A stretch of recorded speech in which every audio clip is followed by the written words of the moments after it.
15 August 1947 स्वातंत्र्य दिन. नमस्कार मंडळी, कसे आहात आपण? आपण मजेत आहात ना? चला तर मग आज आपण स्वातंत्र्य दिनाची माहिती समजावून घेऊया. सारे जहां से अच्छा भारत देश हमारा हमारा असे आपण आनंदाने म्हणतो, कारण आपल्या देशात सर्व जातीचे, धर्माचे, पंथाचे अनेक लोक गुण्यागोविंदाने नांदतात. 15 ऑगस्ट 1947 रोजी भारताला स्वातंत्र्य मिळाले आणि म्हणून हा दिवस स्वातंत्र्य दिन म्हणून आपण साजरा करतो. यापूर्वी 150 वर्ष इंग्रजांच्या गुलामगिरीत आपला भारत देश होता, पारतंत्र्यात होता.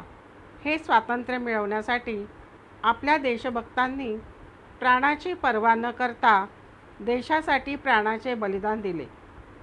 स्वराज्य हा माझा जन्मसिद्ध हक्क आहे आणि तो मी मिळवणारच म्हणणारे लोकमान्य टिळक, मेरी झाशी नहीं दूंगी असे म्हणणारी झाशीची राणी लक्ष्मीबाई, तुम मुझे खून दो मैं तुम्हें आज़ादी दूंगा असे म्हणणारे सुभाषबाबू, इंग्रजांना चले जाओ म्हणणारे गांधीजी, असे भगतसिंग, बाबू गेनू, सावरकर असे अनेक नेते होऊन गेले.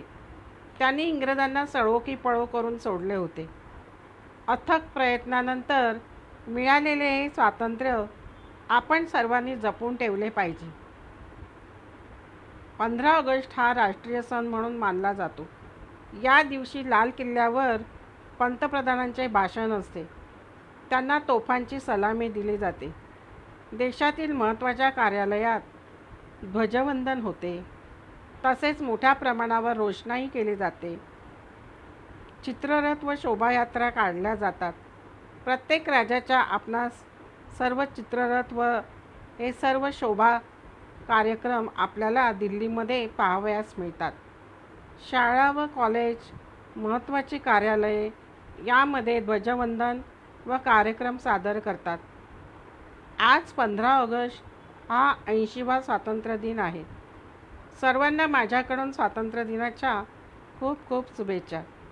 हे स्वातंत्र्य आपण सर्वांनी मिळून टिकवून ठेवणे हे प्रत्येक भारतीय नागरिकाचे कर्तव्य आहे. वंदे मातरम.